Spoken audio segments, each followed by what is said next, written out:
Et maintenant, pour analyser cette réforme de la loi 101, je retrouve Julius Gray, qui est avocat et constitutionnaliste, et Francine Pelletier, qui est chroniqueur politique au journal Le Devoir. Bonjour à vous deux. Bonjour. Bonjour. Donc, une réforme ambitieuse. On dit que c'est une réforme en profondeur de la loi 101 qui a été adoptée en 1977. Le premier ministre Legault a même dit en conférence de presse ce matin, 44 ans plus tard, un gouvernement nationaliste à Québec prend le relais de René Lévesque. Je vous demanderai d'abord, de façon générale, là, quelle est votre réaction à cette réforme? Francine Pelletier, je vais commencer avec vous. Moi, je crois que c'est très adroit. C'est que c'est une loi qui ne dérangera pas grand personne, à mon avis. On est très loin de la loi 21 ici, là. Les gens ne monteront pas aux barricades parce qu'il n'y a pas grand-chose qui va changer. Essentiellement, les municipalités vont pouvoir utiliser leur droit à l'autonomie pour garder leur statut bilingue. Il y a encore des francophones qui vont aller dans les cégeps anglophones, bien qu'il va en avoir un peu moins. Donc, ça va calmer un peu les troubles de ce côté-là. On va remettre, les lettres à l'honneur, par rapport à l'affichage français. Je veux dire, à part les petites entreprises qui vont devoir se farcir des procédures, etc. Franchement, le coup de maître ici, c'est dans la Constitution. C'est-à-dire que d'aller, et c'est dans ce sens-là que à mon avis, c'est une loi qui est vraiment à l'ordre du symbole plus que d'autres choses. Ouais. Et ce qu'ils font avec la Constitution, c'est extrêmement ingénieux, c'est extrêmement audacieux. Ils se sont trouvés les moyens d'aller ouvrir la Constitution par les propres moyens du Québec, sans être obligé de demander la permission à personne. Donc, ça satisfait les gens au Québec par rapport à l'idée que le Québec n'est pas une société comme une autre, une province comme une autre. Et en même temps, je ne vois pas en quoi ça va vraiment déranger, en tout cas, à l'intérieur de la province, ça ne dérange pas grand monde. Puis à l'extérieur, je serais même surprise que ça dérange grand monde à l'extérieur de la province. Bon, parce que Québec, faut le dire, Francine le mentionne, veut modifier la Constitution canadienne pour y inscrire, en fait, la reconnaissance de la nation et du français comme seule langue officielle au Québec. Julius Gray, vous êtes justement constitutionnaliste. Est-ce que c'est juridiquement, constitutionnellement possible? Je pense que ce n'est pas possible. Je pense que c'est une tentative d'éloigner le Québec du Canada qui probablement va être cassée.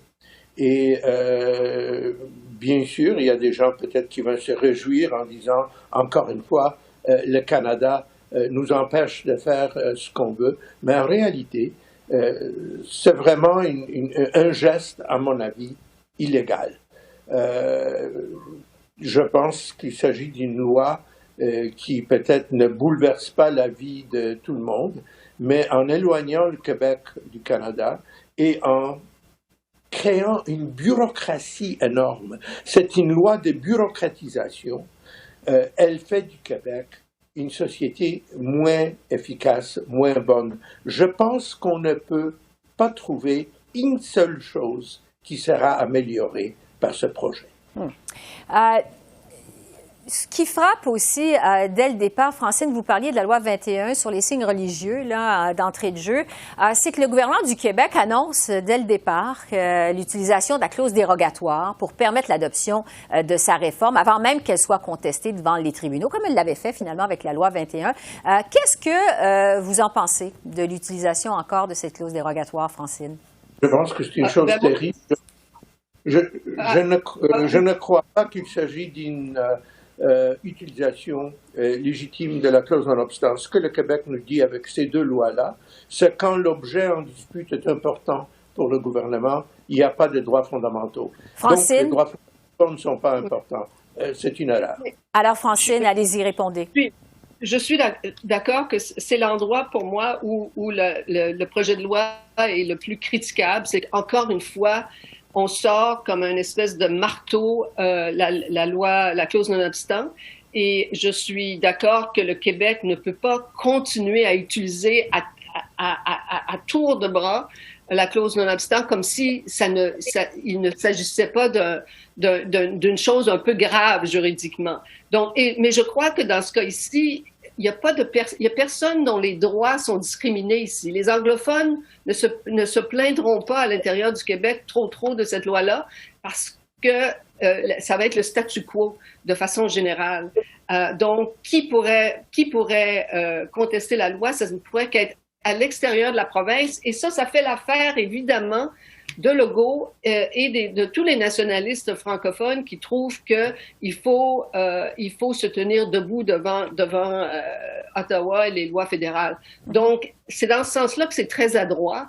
Par rapport, politiquement, M. Legault est en train de s'assurer de sa victoire électorale l'année prochaine et de devenir à nouveau le héros des francophones et des nationalistes, du nouveau nationalisme québécois. Bon. Sur les... Maître Gray, vous vouliez réagir à ça, allez-y. Non, tout ce que je voulais dire, c'est que je ne partage pas le point de vue de Francine à l'effet que rien ne changera.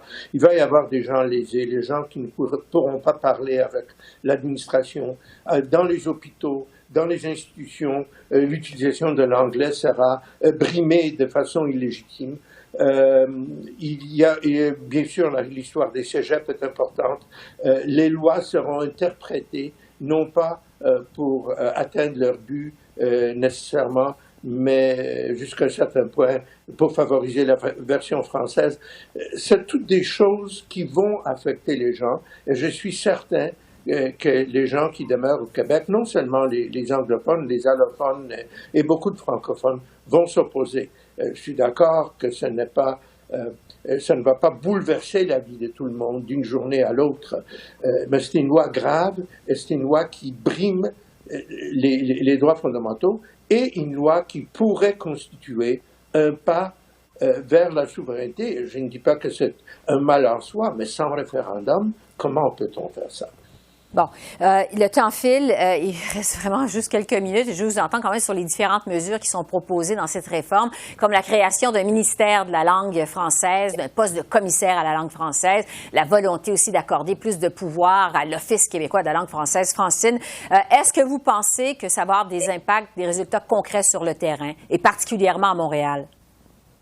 Non, moi, je pense que c'est là que la loi est le plus critiquable, en plus de l'utilisation, encore une fois, de la clause dérogatoire. C'est que, comme je dis, on met des ministères, on met des commissaires, on met des mesures qui sont, en fait, plus d'ordre symbolique que pratique. Le ministre disait aujourd'hui que ce qu'il cherche, c'est d'augmenter le taux de transfert linguistique au Québec, parce qu'en ce moment, la clé ici, c'est évidemment les immigrants, c'est la francisation des immigrants. Le transfert est seulement de 53% aux Français de la part des immigrants. Je ne vois pas, il n'y a rien de ce projet de loi-là qui va faire en sorte que le taux de transfert va augmenter subitement chez les immigrants du jour au lendemain, là, simplement parce que on va exiger un peu plus de français ici. Et selon moi, contrairement à Maître Gray, je crois qu'il y aura pas beaucoup ça va rester pas mal ce qu'on connaît en ce moment. Je vois pas que ça change la vie quotidienne de grand monde dans les magasins ou même dans les commerces tant que ça. Ouais. Donc, je pense que la promotion du français, ça demeure à être fait et c'est ce qu'on pense, c'est ce que le Québec ne fait jamais. Plutôt que de sortir des lois et de mesurer des lettres, on devrait promouvoir la culture. Si on veut que les gens parlent français, c'est parce qu'on veut que les gens soient excités par la culture francophone et c'est ça qui manque au chapitre à chaque fois. Alors, Maître Gray, oui, vous voulez réagir, allez-y. Oui, je suis d'accord avec Francine qu'un des grands problèmes, c'est la bureaucratisation, le nombre de rapports, le nombre d'inspecteurs, la lourdeur de cela. Et j'ai toujours dit, c'est pas un problème de la langue comme telle, c'est l'administration, le style d'administration québécoise qui me fait dire, ce n'est pas du tout un État policier, le Québec, mais c'est malheureusement un peu un État inspecteur, ce qui n'est pas la meilleure chose au monde pour l'efficacité. Je suis d'accord également qu'il faut promouvoir le français, qu'il faut faire des choses pour le français. Mais cette loi-là ne le fait pas. Alors, c'est une réforme qui certainement n'a pas fini de faire réagir Julius Gray, avocat, Francine Pelletier, chroniqueur politique au Devoir. Merci beaucoup à vous deux pour vos réflexions. Merci. Merci.